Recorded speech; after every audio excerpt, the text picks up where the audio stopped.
زود باشین حرکت کنید داخل شهر. زودتر. یادتون باشه تو خیابونه اصلی پخش بشین. شهر داره سقوط میکنه. حرکت کنید سریعتر.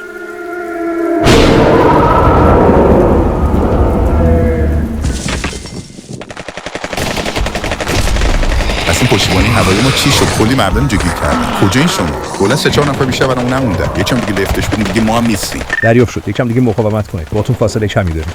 دارن نزدیکتر میشن. بیا پیش عمو. بیا.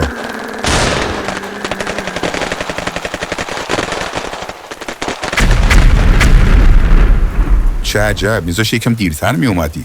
خیلی خب بچه‌ها وسایلتون رو جمع کنید کم کم. سواشین زودتر از اینجا بریم. قبا هنوز کلی آدم تو خونه موندن. یعنی اونا رو ول کنیم بریم؟ فهمیدی کلا 3 تا سرباز خسته من الان چیکار کنم؟ میخوای کل تهران رو برات نجات بدم؟ اگه حمایت هوایی نداشتیم الان من و تو هم اینجا نبودیم. بله قبا درست میگید ببخشید. بچه سواشی بریم. من نمیفهمم الان چرا داریم میریم تو این جلسه؟ چیه پوریه؟ چرا هی داری قور میزنی؟ درست پیش یاد رفته مهران، یادت چند تا از بچه‌مون رو از دست دادیم، حالا داریم جلسه می‌ذاریم دوباره برگردیم تو همون جهنم؟ و اینکه الان کلی از مردممون اونجا گیر کردن. یه لحظه خودت بذار جای اونایی که تو خونه‌هاشون گیر کردن. نمیدونم، حالا ببریم داخل ببینیم چی میشه. این پوریا میدونم شرایط سختی بود، برای هممون سخت بود، ولی فکرشو کن طرف توی خونه گیر کرده که نه آب داره نه برق داره، توی خورد و خوراکش هم محدود شده. تنها امیدش اینه که ما نجاتش بدیم. آها، اون وقت امید ما به چیه؟ که قرار ما رو نجات بده. بعد یه سوال دیگه، قرار چجوری نجاتشون بدیم؟ با چند تا هلیکوپتر میریم تو شهر، مردم هم صدای هلیکوپترها رو بشنون، میام بالا پشتمون سوارشون میکنیم، بعدش هم خدافظ تمام دیگه. آها، به همین راحتی. آره به همین راحتی. یه سری هم که اینترنت داشتن تو شبکه مجازی لوکیشنشون رو به اشتراک گذاشتن، راحت میشه پیداشون کرد. ببین الان داریم میریم داخل جلسه، حرف اضافی نزن، حواست باشه هممون خسته‌ایم، هممون عصبییم، حرف اضافه نزن.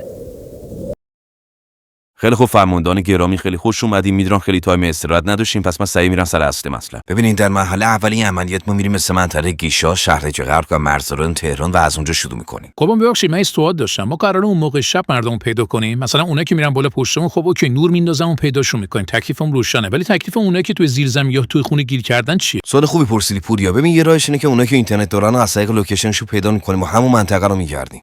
پس طبق این حرفا اونایی که نیت ندارن باید سوت بزنن دیگه لابد.